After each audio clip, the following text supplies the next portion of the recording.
The sheriff's deputy, criticized by the president, says waiting outside the school was the right move.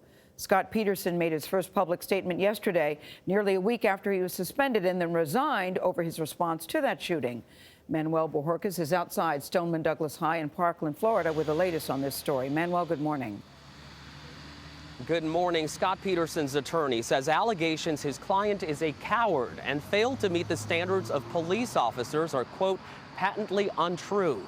He said Peterson's heart goes out to the families of the 17 victims and he wishes he could have prevented their deaths.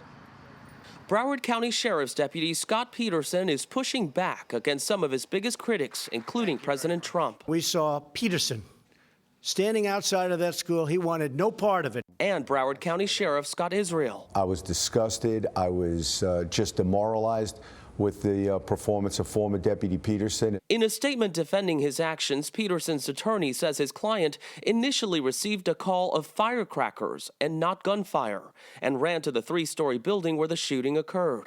That's where Peterson heard gunshots but believed they were coming from outside. Consistent with his training, Mr. Peterson took up a tactical position at a corridor or corner between two nearby buildings.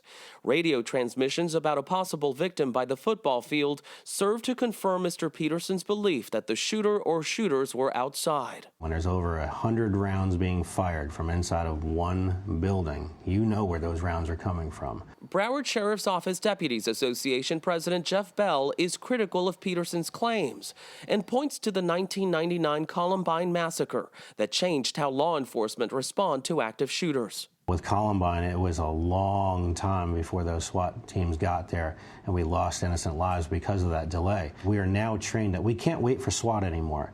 So the first arriving units on scene, you got to make that decision to go in. Peterson's attorney said Peterson is the one who initiated a code red lockdown at the school and told administrators to review camera footage to identify the shooter. The sheriff's office declined to comment on Peterson's claims, saying his conduct remains part of an ongoing internal investigation. John? Manuel, thanks.